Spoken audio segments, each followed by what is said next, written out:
지코노미 최대 인기 코너 집터뷰. 2019년 올해는 주택과 관련한 세금이 많이 나오는 해라는 거 알고 계시죠? 그런데 이런 무서운 세금을 피할 수 있는 방법이 있다고 합니다. 바로 임대주택 등록을 하는 것인데요. 이것에 대해서 자세히, 구체적으로, 디테일하게 중요한 것만 핵심을 콕콕콕 집어서 한번 살펴보도록 하겠습니다. KB국민은행의 세무마법사 원종훈 팀장님 모셨습니다. 안녕하세요. 안녕하세요. 네, 반갑습니다. 반갑습니다. 임대주택에는 어떤 것들이 있나요? 그 의무 임대 기간에 따라서 두 가지로 구분이 되는데 네네. 의무 임대 기간이 4년인 단기 임대주택과 그 다음에 8년인 장기 임대주택으로 구분이 되게 되는데 네. 우리가 예전에 준공공 임대주택이라고 했던 거 있잖아요. 예. 그게 용어가 바뀌었어요. 아. 그게 장기 일반 민간 임대주택이라는 용어로 바뀌었습니다. 임대주택으로 등록을 하면 네. 어떤 종류의 세금을 줄일 수 있나요? 홍길동 씨가 주택 임대 사업을 한번 한다고 가정 한번 해볼게요. 네네. 집이 네 채가 있는데 네. 한 채는 본인이 거주하고 있고 이렇게 세 채를 임대주택으로 묶었습니다. 그러면 지방세 혜택이 있고 국세 혜택이 있어요.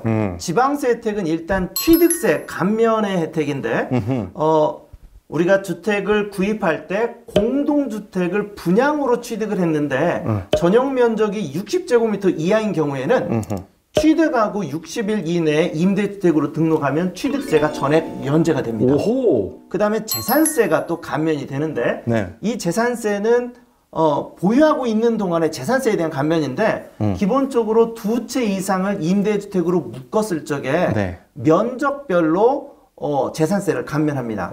그래서 40제곱미터 이하에 대해서는 재산세를 전액 면제. 그 다음에 60제곱미터 이하에 대해서는 50%를 감면하고요.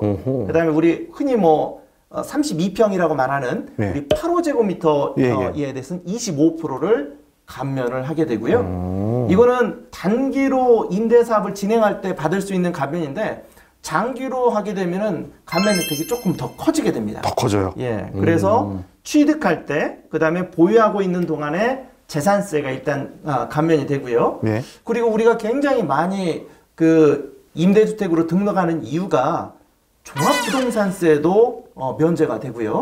그 다음에 우리가 그 조정 대상 지역 내에서 2주택, 3주택 이상일 적에 양도소득세가 중과세되고 장기보유 특별공제가 안 되잖아요. 네.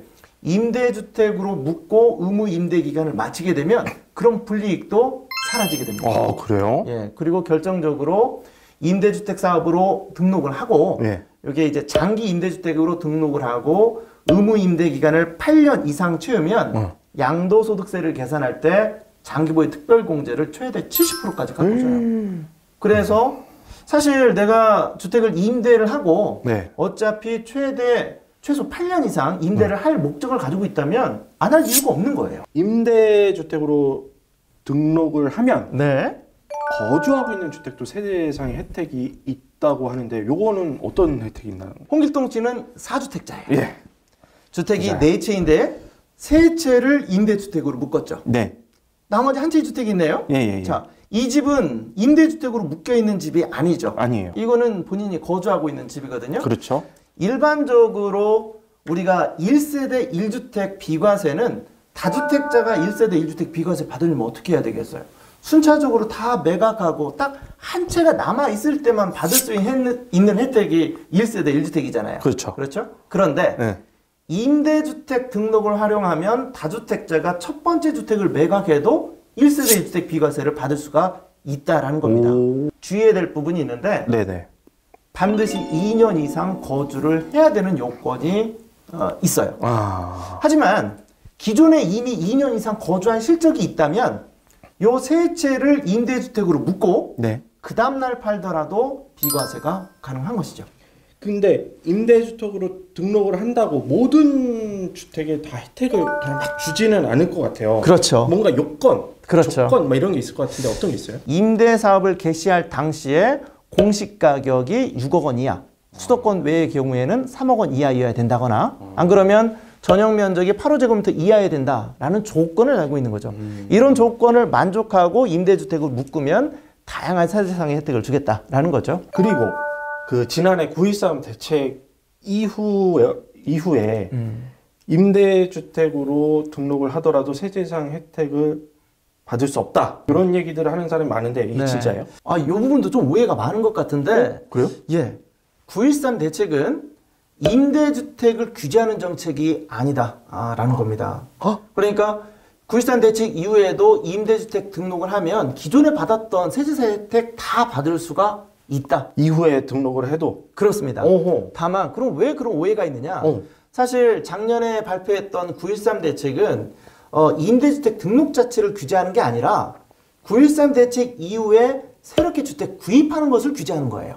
그렇죠. 그러니까 9.13 대책 이후에 새롭게 주택을 구입해서 임대주택 등록을 하는 것은 혜택이 줄어들어요. 하지만 그 이전에 계속 가지고 있었던 주택은 언제든지 등록하더라도 기존 혜택은 다 받을 수가 있다라는 겁니다. 내가 1주택자 혹은 2주택자인데 주택을 새로 사고 싶다. 근데 이거는 9.13 이후에 사는 거니까 임대주택 등록한다 해도 혜택이 많이 주니까 줄어들 수 있죠. 네. 여기 기존에 있는 주택을 임대주택으로 등록을 하고 네. 요거는 내가 살고 가능합니다. 이러면은 네. 기존의 임대주택 등록 혜택을 다 받을 수 있다. 그렇습니다. 네. 장난 아니죠? 아, 장난이지? 많이 늘었네. 확 생각났어. 맞죠? 이거? 보람 있네. 보람 있어. 이 마법사님 밑에서 이렇게 단련을 받다 보니까 갑자기 그 생각 확 드네. 네, 맞죠? 맞습니다. 네. 꿀팁. 9.13 대책 이후에 네. 사실은 임대주택 등록을 통해서 어떤 세제상 혜택이 축소된 게 있어요. 물론 그 이후에 추딩한 주택에 대해서 네네. 이 부분은 좀 내용이 길기 때문에 다음 회차 그때 한번 자세한 설명 드리도록 맞습니다. 하겠습니다. 이게 지금 너무나 중요한 내용이기 때문에 알겠습니다. 네.